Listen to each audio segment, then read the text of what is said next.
Bismillahirrahmanirrahim. Assalamualaikum warahmatullahi wabarakatuh. Jemaah salat subuh rahimakumullah. Surah At-Taubah ayat yang ke 116 dan 117. A'udzubillahi minasyaitonirrajim. Innallaha lahu mulkus samawati wal ardh. Yuhyi wa yumitu wa ma lakum min dunillahi min waliyyin wala nasir. Laqad taballahu 'alan nabiyyi wal muhajirin wal ansar alladhina ittaba'uhu fi sa'atil 'usrati min ba'di ma kada yazighu qulubu fariqin minhum summa taba 'alaihim innahu bihim raufur rahim. Sesungguhnya Allah lah yang memiliki langit dan bumi.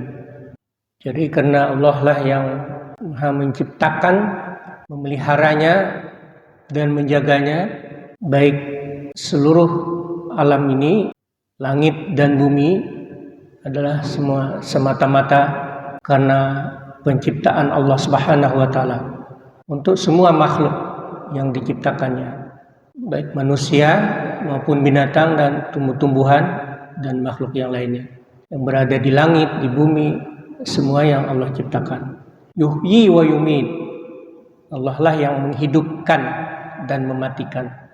Nah, jadi baik bangsa manusia yang diciptakan oleh Allah Subhanahu wa taala yang mempunyai keterbatasan umur, usia yang masing-masing sudah ditentukan Allah Subhanahu wa taala. Jadi kalau sudah sampai ajalnya, sudah sampai saatnya habis usianya, maka dia dimatikan oleh Allah. Wa yumit.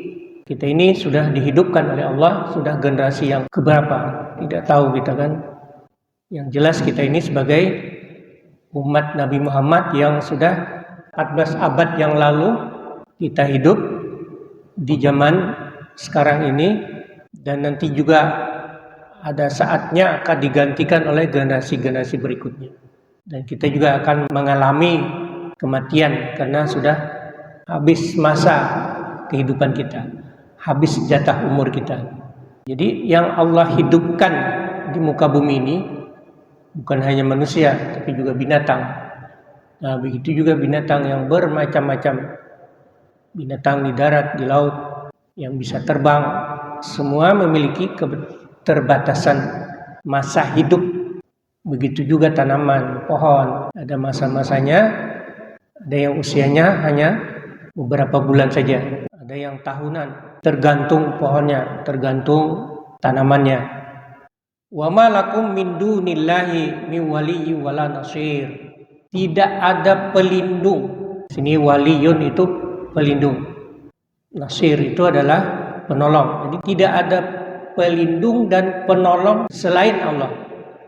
Nah, bahasanya di dalam ayat ini wa ma lakum min dunillah. Jadi tidak ada selain Allah. Seperti itu. Cuman untuk menghaluskan atau mengindahkan susunan bahasa, susunan kata itu menjadi bahasa yang lebih mudah kita pahami, sehingga bahasanya diurutkan menjadi tidak ada pelindung dan penolong kecuali Allah yang melindungi kita.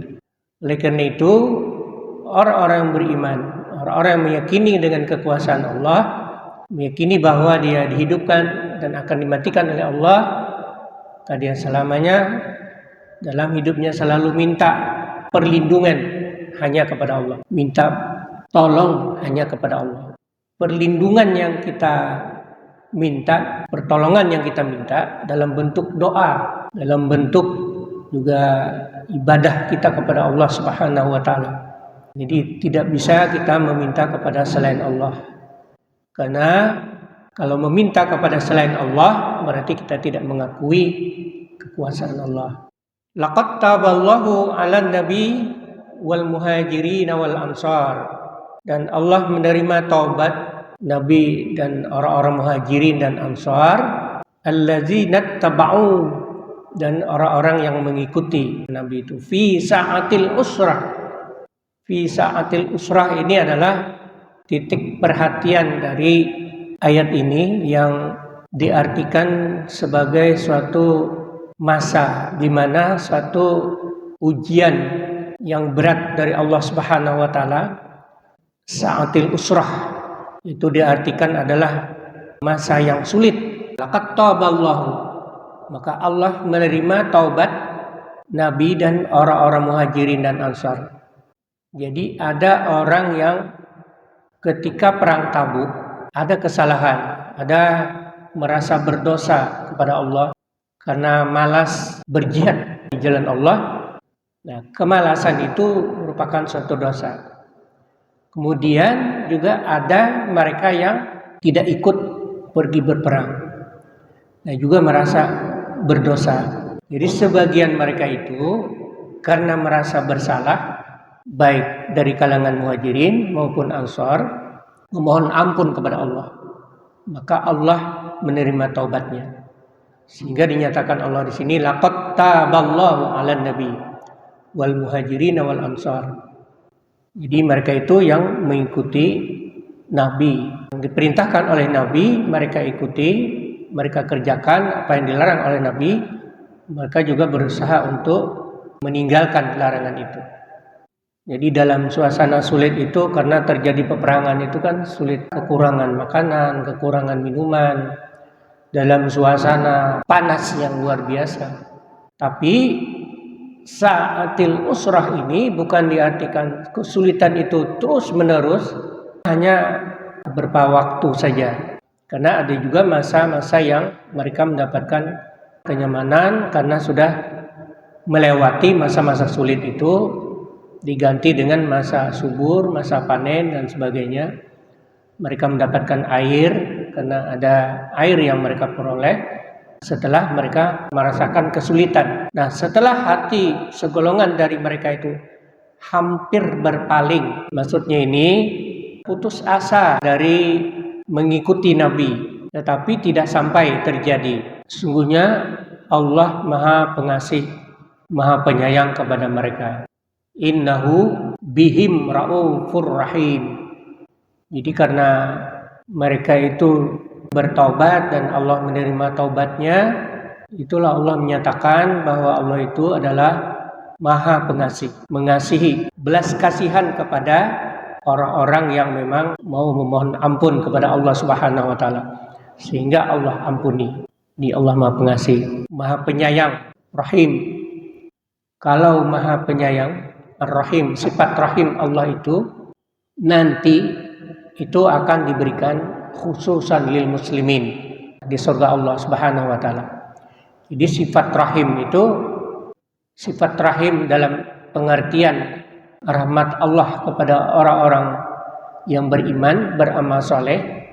Nanti rahmat Allah itu adalah yang 99 rahmat Allah yang akan diturunkan kepada orang-orang beriman itu nanti untuk melengkapi nikmat di surga itu, yaitu sifat rahim Allah Subhanahu wa taala. Kalau Rauf ini adalah sifat yang betul-betul memiliki sifat kasih sayang Allah yang khusus kepada orang-orang yang mau bertobat, orang-orang yang mau memohon ampun kepada Allah Subhanahu wa taala. Demikian yang dapat saya sampaikan dalam kesempatan ini. Kurang lebihnya mohon maaf. Subhanakallahumma wa bihamdika asyhadu an la ilaha illa anta astaghfiruka wa atubu ilaik.